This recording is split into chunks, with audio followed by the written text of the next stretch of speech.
Mesmo sendo um ministro muito mal avaliado, um ministro que fez o pior Enem da história, né?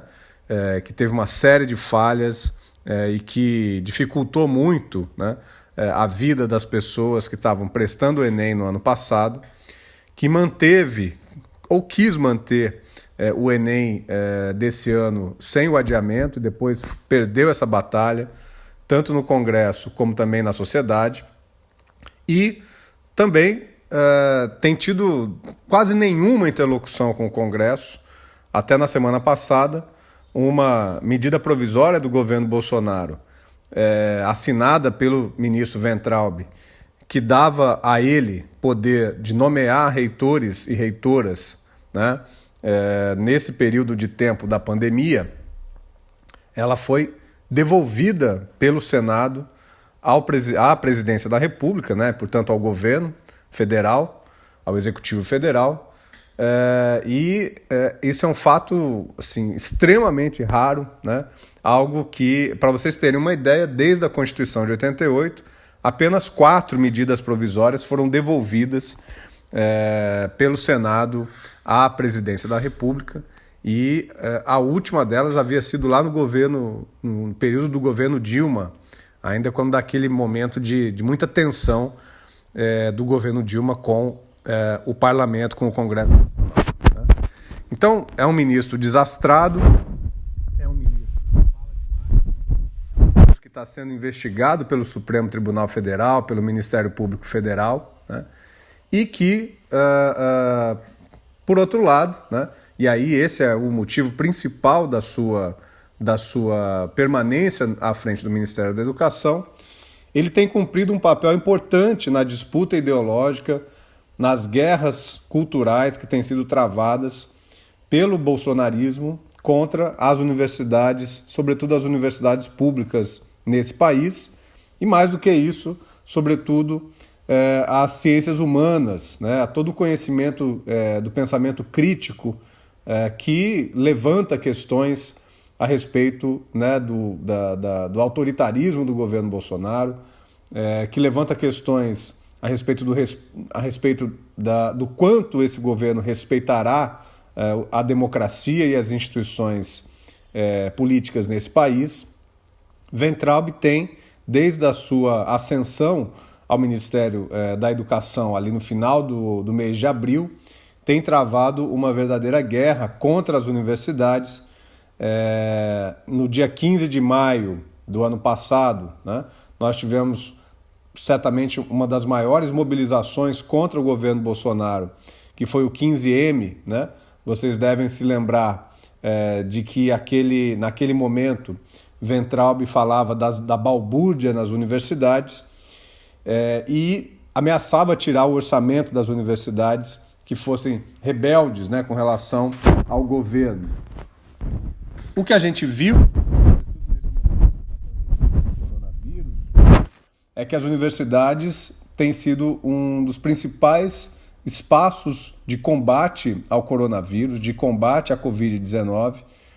Tem uma importância muito grande, inclusive no pensamento a respeito de políticas públicas sobre como é que vai ser esse mundo, né, pós-pandemia, ou o mundo a partir da experiência dessa pandemia. As universidades públicas, sobretudo, enfim, são aqueles lugares em que se fazem mais pesquisas nesse país, é responsável por cerca de 90% da pesquisa científica que se faz no Brasil. Né? Weintraub, depois da presença no domingo passado, né, sem máscara de proteção, nas aglomerações bolsonaristas, em frente ao Congresso, na Praça dos Três Poderes, em frente ao Ministério da Educação, passou a ser um calo, né, apertando o sapato também do próprio Bolsonaro. Né? E ele ainda não foi demitido porque ele realmente articula uma ala importante do governo, que é essa ala olavista, essa ala mais radical. Né? Ele tem uma amizade grande ali com o próprio Eduardo Bolsonaro, filho do Bolsonaro, e cumpre, portanto, esse papel de estimular essa briga, né? Essa guerra que se faz nas redes sociais contra, enfim, a esquerda, né? Quer dizer, a busca desse inimigo, desse espantalho, né? Que representa muito como o bolsonarismo funciona na disputa política que está colocada hoje no Brasil, né? Então, por isso, Weintraub ainda não caiu, né? No entanto, a situação política está chegando numa dificuldade tão grande, né? Está chegando num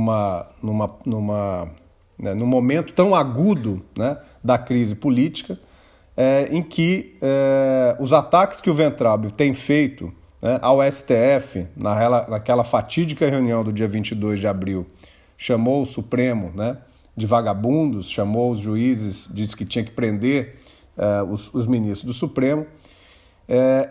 Esse tipo de declaração, enfim, só aumenta, né, a tensão política e, aparentemente, o bolsonarismo e o presidente Bolsonaro está numa fase de tentar apaziguar as tensões, o que tem nos parecido as últimas notícias, né? Então, talvez a saída de Weintraub agora tenha amadurecido numa condição do governo de sobreviver, né?